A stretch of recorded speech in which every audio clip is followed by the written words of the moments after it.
What is up, guys? Welcome back to another episode. As you can see, the pink car is behind me and up in the air.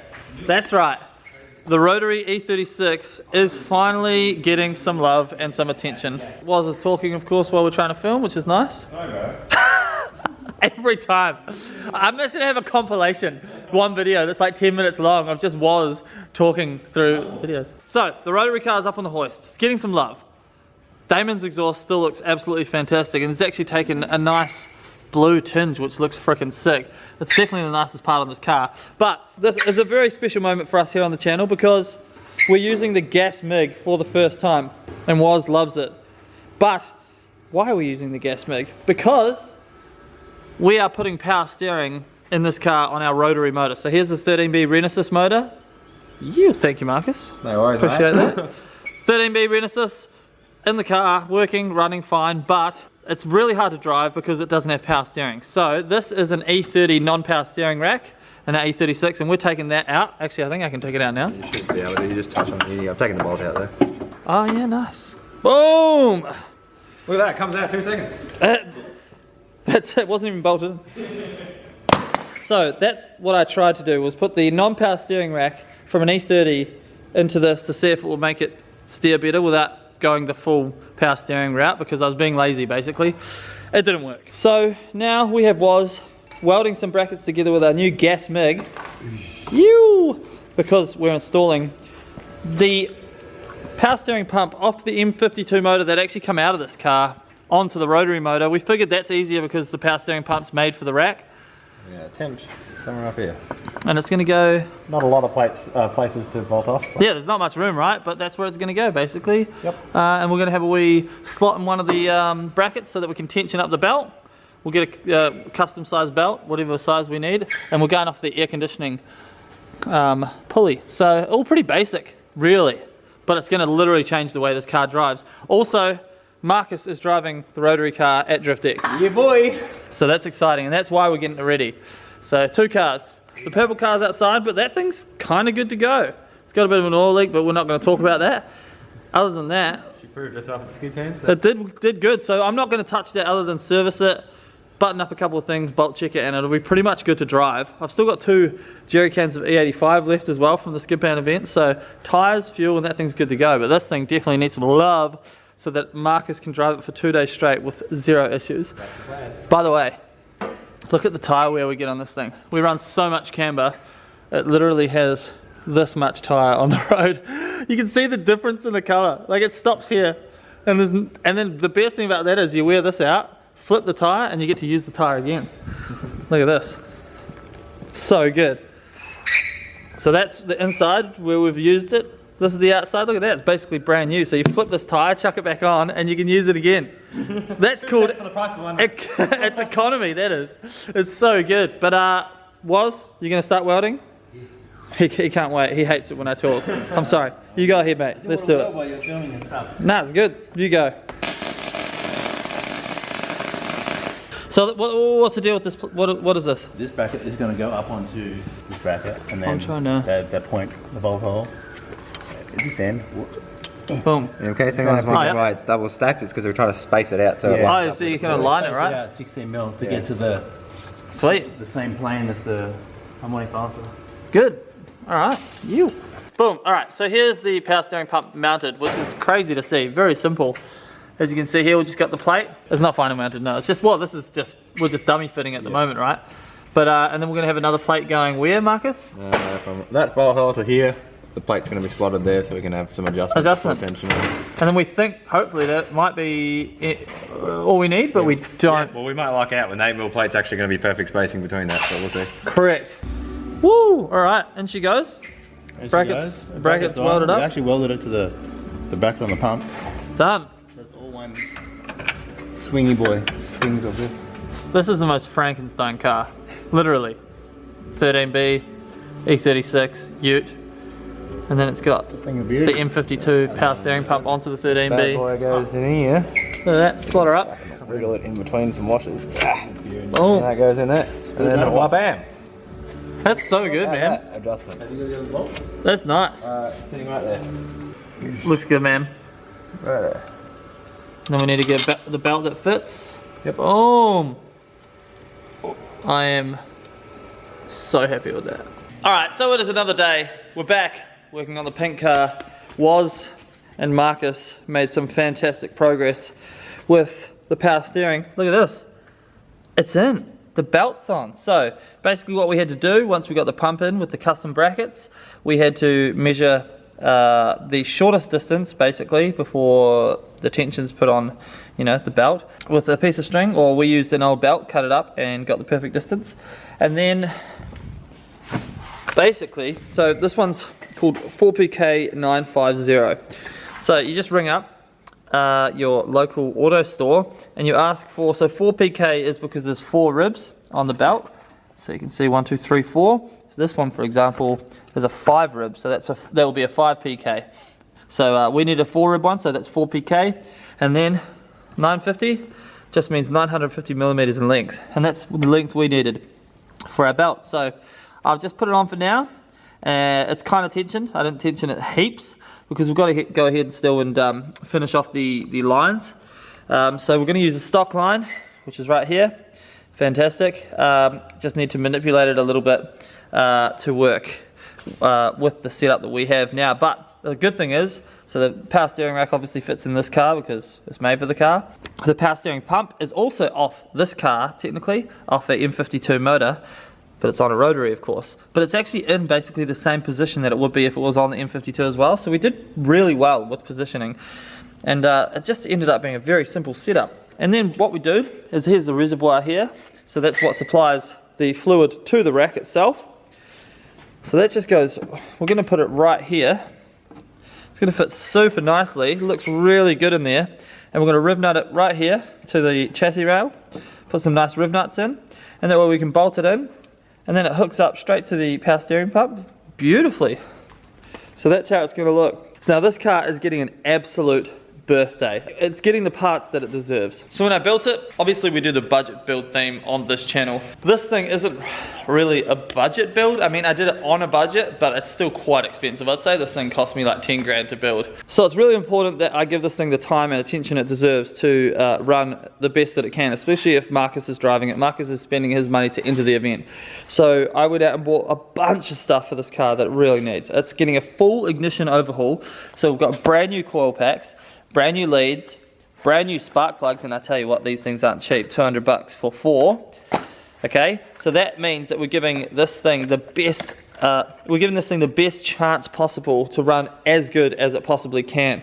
So these coils that are currently in it, I think I got a couple off second hand off some dude just to get the car running. And the car doesn't seem like it's getting all the spark that it needs, and that's just probably because it's got old spark plugs. It's got second-hand coils in it. We melted a couple of the first ones. And you'd expect that probably these coils aren't the best internally. So brand new everything just means that this thing is hopefully going to rev out to that 8.5, 9,000 RPM that we'd expect from this motor, which is fantastic. Obviously we've got the nice brand new oil cooler with braided lines in. The power steering pump's done really nicely. We're going to tidy up the wiring and just have this thing looking super nice. And then of course we've got the intake side of things. So went out and got the nice new pod filter. We've got the silicone joiner that I needed for the intake, so that now I'm going to cut out a little bit of the wheel arch and have the intake sitting super nice and all set up properly, exactly how it's supposed to be. And then we've got brand new rack boots for the power steering rack that we've just put in, and I also ordered brand new tie rod ends that are coming on Monday that I'll slap into the car as well. Then I have brand new eBay adapters, lock adapters that are going in, because these ones are the ones that Woz and I fixed, which held up really nicely. You can see they're TIG welded, and I'll keep them as spares, but we don't want to have those in the car just in case if something goes wrong with one of these adapters, you're going to lose steering and you're going to probably hit the closest wall next to you. So we're giving this thing every chance possible to be the best that it can be in terms of running and drifting. So I'm really excited about it, but it also goes along with the theme of actually doing things properly on this channel and having our cars run reliably. The Fivo has been super reliable. The purple car, now super reliable. The Datsun, we're building that thing up to be the absolute best it can be. No rust, all metal, beautiful engine build, all the turbo stuff, nice Haltech ECU. So it's only fair the rotary car gets the same love and attention. Woo! That's a lot of talking. So now we're going to get into finishing this power steering line, fitting it up, putting the reservoir in so I can fill it with the ATF fluid, and then I can put all the new spark plugs, coil packs and leads in, and then I can start the car and make sure the power steering actually works, which is very exciting. So let's get going.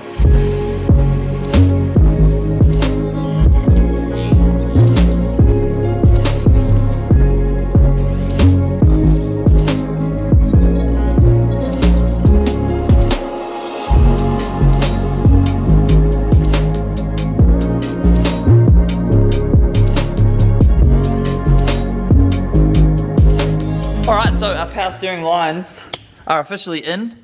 Super exciting, massive moment in the build for sure.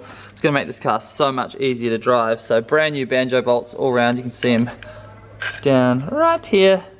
And I'm literally using the stock lines. I just had to re-bend them using the vise and just being super careful. I also did actually end up cutting one of the ends off and then welding a different end on, just because this pump just used a bigger bolt than what the fitting had on it. So no problem with that. Hopefully my welding is all good. The new gas MIG made life super easy. It's just a 120 amp gas MIG, but so easy to use, pretty much point and shoot. Then we've got the reservoir here. So I've actually decided, instead of putting it here, like I said before, we're running the reservoir exactly the same spot that you'd run it on the BMW motor, which is on the engine arm. And then I've got a riv nut, boom, into the engine arm, and it literally just goes right there with the M6 bolt. Bolts up, which I'm going to do right now, and that is our power steering system done. I'm going to put fluid in it, and we're going to start the car. That's why I've got the intake on right now. It's looking fancy, and see if our power steering is actually working. Now I can't get the car on the ground today because I don't have tie rod ends for, these are the E30 ones, which don't fit onto the E36 rack, so I've ordered brand new ones. They arrive tomorrow, but in the meantime, of course, I'll swap all this stuff over. We're going to take these 50mm spacers off, so lots to be done still on the car. Look at where the intake comes out. Nice cold air coming from right here. It's going to be sick. Also chuck some rubber around our cuts here as well, just to make it super tidy.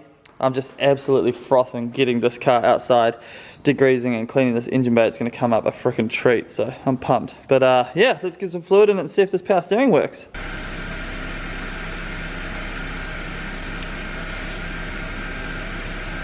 Alright, so before we start it, do the first start with power steering. Just thought I'd put the car up in the air quickly, show you guys. We'll put brand new boots on the rack, which is awesome. It's good to go. And look at this, this is the power steering setup now, so all done. So this is where we tension the pulley, which is just a slotted kind of bit in this piece of metal, but because it's like, you know, just a power steering belt, this whole unit should be strong enough, or it won't. Nah, it will be. The brackets that was made are nice and thick as well, which is cool. So really happy with the whole setup, to be honest. This is our line that we've made, or just the stock line that we use. It goes up to the back of the pump. Ignore these drips here, I just overfilled the reservoir a little bit, but it all looks good. So we're going to start her up and see how it goes. Here we go.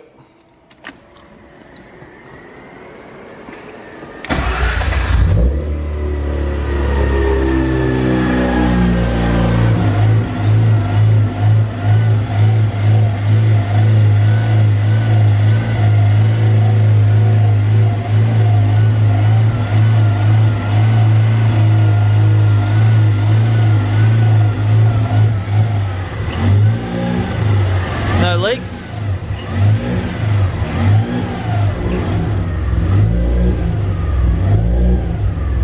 Oh, how good is that?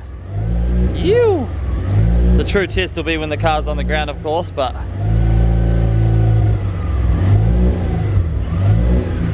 that is such a big milestone for this car. I cannot wait to drive this thing next weekend now. That is so good. And look how good it looks. It's all tidy. Stoked.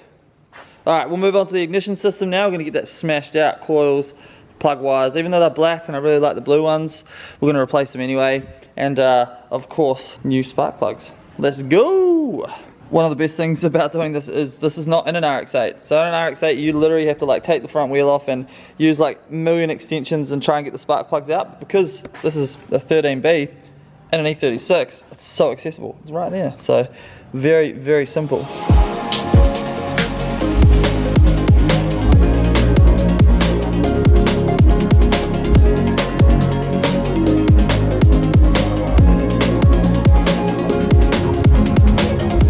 old ones. As you can see, they're just old. Got a bit of gunk in them. Car's been fouled a couple of times thanks to me, so I think they're just not, obviously won't be getting the maximum spark that we need for the motor. And here's the new ones. So they're very interesting looking plugs, but you got to make sure you get the exact right ones because they have a length that goes into the housing. Okay, skip forward a little bit. I've got the whole new ignition system in, and I must say I'm pretty darn stoked with it. I've shortened up the this pipe a little bit so that our pod filter sits a bit higher, just because we don't want it to get wet in the rain and also don't want it to foul on the tyre at full lock. But overall, I'm super happy with it. I had to charge the camera before, and while it was charging, I started tidying up the wiring again. So yes, it's all nice and tidy on this side.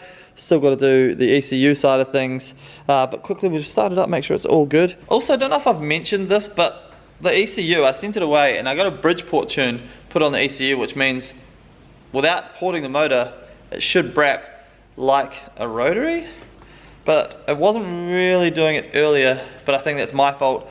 But I think that was to do with a couple of things, plugs I didn't have plugged in on the engine maybe or something. I don't really know how the Bridgeport tune works, to be honest, but I think it might work now maybe.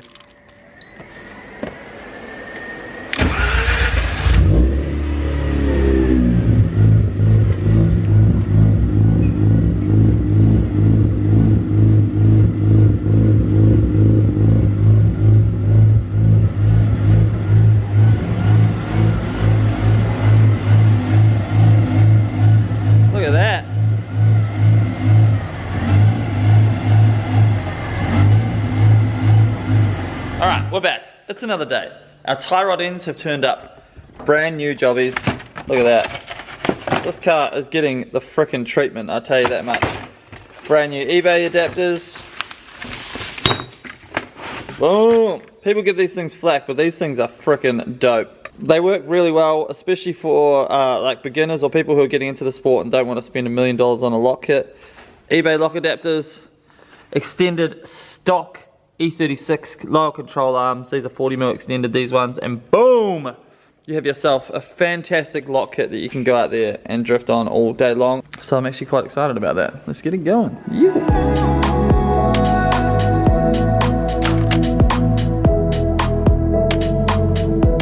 So I think I've done this on the channel before, but I'll show you guys anyway. So these are adapters, super easy. So they just bolt straight up to your stock knuckle, right? Come with the hardware. This is the adapter, just literally slips on. So there's your LCA, goes up stock knuckle, and usually your tie rod end would go up through here. But all you're doing is bolting this up. Boom, just like that, comes with the hardware. These basically just look like wheel nuts, to be honest. But you need to use them because it's all tapered. Chuck that on, pops your uncle, and then your new pickup point is here with the tie rod, which is sick, and that just shortens it, and that gives you more lock.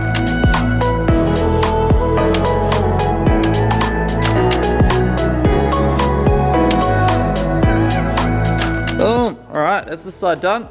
Locked and loaded. Obviously I haven't set the alignment yet because we don't know what the alignment is, so, but all new stuff. This car is going to be such a freaking weapon now, I reckon, that we've done all this.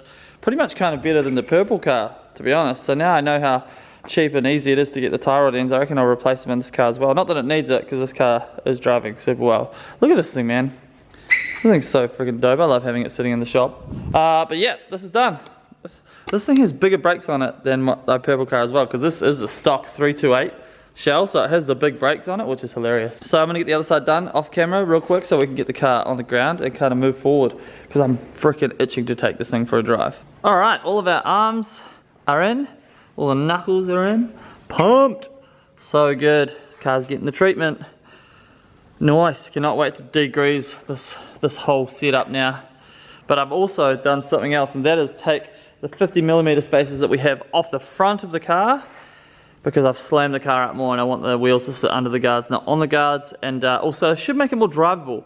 I dialed out a bunch of camber at the front. We literally just have like a 10mm slip-on spacer back there. It's got extended studs, as you can see on this car, so no worries at all with that. And that's on, so now the car should tuck nicely and just have really good fitment. Yew, time to get it off the frickin' hoist. Let's go. Yew, all right, we're back on the ground. Look how good this thing looks. No spaces anymore, still looks fantastic. Just means that there's actually room in the guard for the tyre to move. Dialed out a bunch of camber in the back, as per Marcus' instructions. Still got a little bit, but not much. He reckons that dialing in camber in the rear doesn't actually make you lose grip. And he is the alignment guru, so we'll see how we go, but he's going to do a couple of things to get this thing to slide a bit better with its low power. But yeah, next up we've got to back her out and take it for a wee drive and make sure it's all good. Alright, skip forward because we're time poor at the moment, but the car's outside, it's on the axle stands. We're about to clean this frickin' engine bay, and actually the outside of the car will give it a quick wash down. Marcus is here, because he's driving the car this weekend. Yes, I am. Yeah, boy, and he's an alignment specialist, so he's actually going over the car, making sure everything's all good, alignment wise. But anyway, right now we're going to wash the engine bay.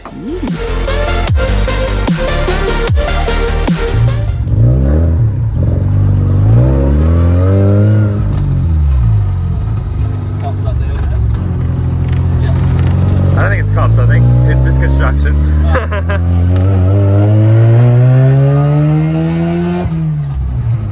That's when it starts to start making power there. Yeah. Up through, right? So you can feel it pull like down low. Yeah, it's got torque.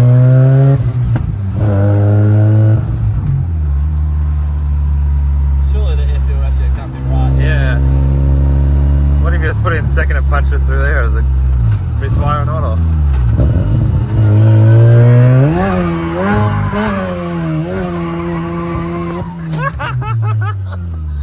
Oh god. Well, that went better than I That went, but it didn't misfire when drifting. I know. That's retarded.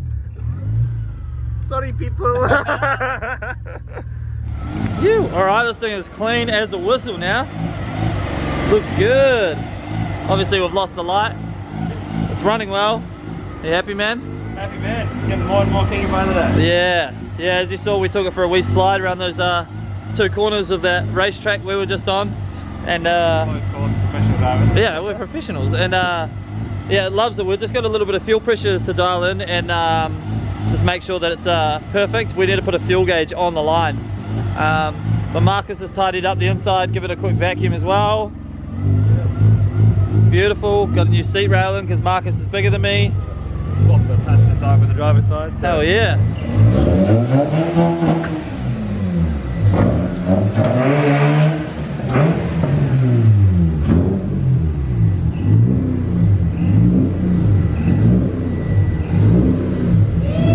That's sick, man. So good. Good? Good. That's so cool. Yeah. Looks wicked, man. Can't wait. Neither can I. That is it. The car is basically ready to drift, which is insane. This thing feels like a completely new, different car now with all of the mods we did. Power steering has changed it completely. It does skids. Does skids, can confirm. I know, which is good. Still, we've just got a couple of things to dial in, but the next time you see this, it will be at the track alongside the purple car, which is really exciting. We're taking both. Me and Marcus are going to do tandems. Yep, E36 tandems. Yeah, which is cool. We're both going to drive both cars, which is really nice because I'm excited for Marcus to see what my car feels like. And you can give me some feedback. That's very fun. Okay. Yeah, but this thing's just, I'm freaking stoked about it. So hopefully it just runs as it should at DriftX and we don't have any issues, but touch wood. Thank you guys as always for watching this video. Feel free to leave a comment. It always helps. Hit that like button if you enjoyed it. Don't hit that like button if you didn't enjoy it. Just move on. Woo! But anyway, we'll see you guys in the next video. DriftX, it's gonna be freaking awesome. And I'm hoping maybe I'll change up the style of the videos a little bit because drifting videos, I don't know, it's gonna get a little bit repetitive and boring. So we'll see how we go. But thank you guys. See you in the next video. Peace!